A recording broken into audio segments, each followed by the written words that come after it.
Guerra.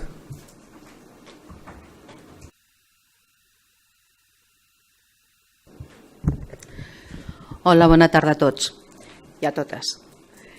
A les principals ciutats de Catalunya estem vivint una vertiginosa proliferació en l'ús de vehicles de mobilitat personal, com poden ser tota mena de patinets elèctrics, segways, monocicles, que sumen als patins, monopatins, bicicletes tradicionals i elèctriques. Aquest augment és fruit de la forta demanda de les noves formes de mobilitat urbana i de les noves possibilitats tecnològiques disponibles avui en dia al mercat. Segons el segon baròmetre del ciclista urbà a Barcelona, presentat pel RAC aquest passat mes de juliol, en un any s'ha multiplicat per 4 i va pujant la tendència amb la presència dels vehicles de mobilitat personal en els carrils bici.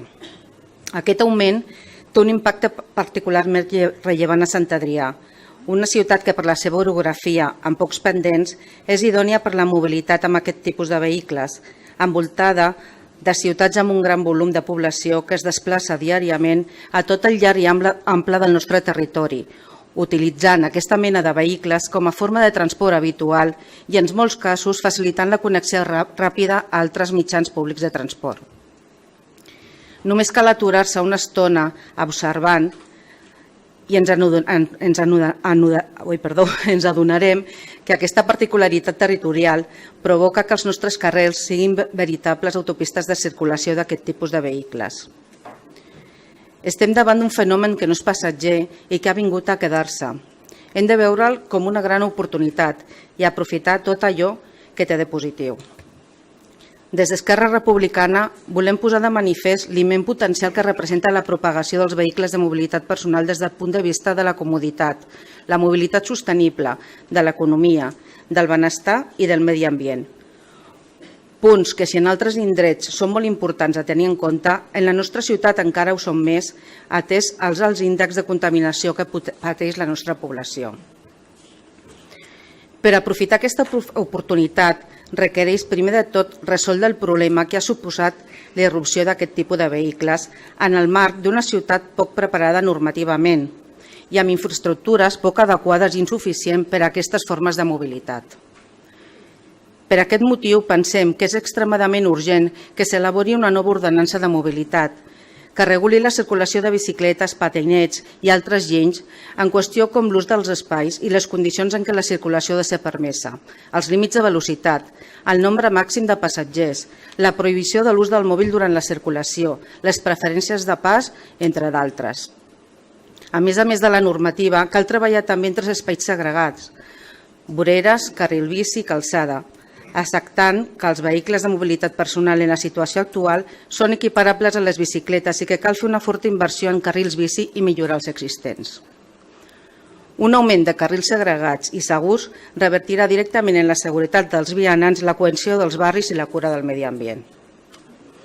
L'actual govern municipal no hauria de mirar cap a una altra banda i hauria d'actuar davant dels accidents i les situacions de risc que diàriament provoca la interacció dels vehicles de mobilitat personal i bicicletes amb els vianants a la vorera i amb el trànsit rodat. Segons el baròmetre del ciclista urbà, que ja he anomenat abans, des del 2010 l'ús de la bicicleta ha crescut un 79%, amb un increment d'accidents d'un 110%.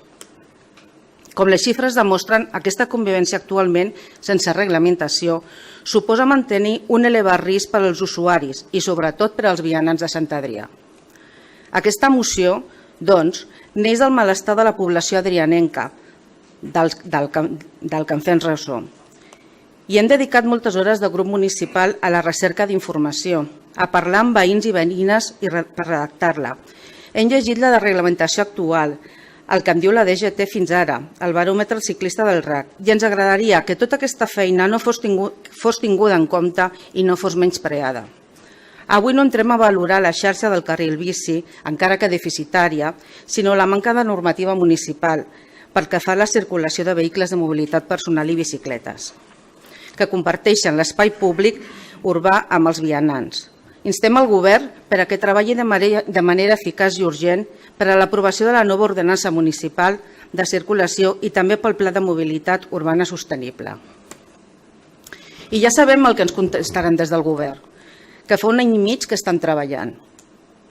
Ens congratulem i alegrem àmpliament de la seva feina al llarg del temps, però la nostra responsabilitat com a partit de l'oposició és fer possible que vegi la llum aquelles coses que sempre es treballen i que es treballen amb més intensitat quan un altre partit les porta al ple.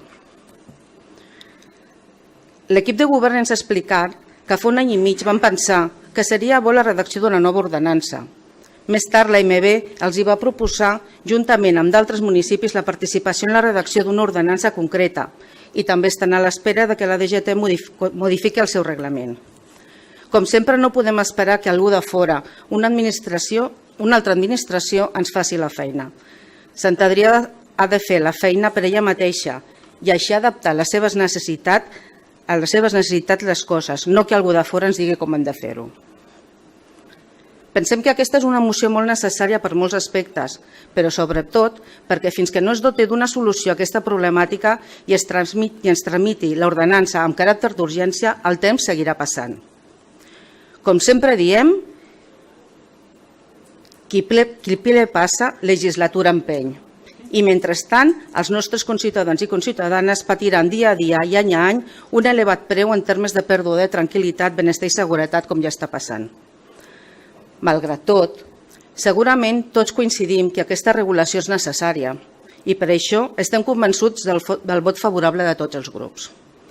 També estarem satisfets quan veiem que la feina que l'equip de govern ha estat duent a terme durant un any i mig vegi ara la llum i que gràcies a la nostra moció aquesta regulació sigui encara millor per a la nostra ciutat.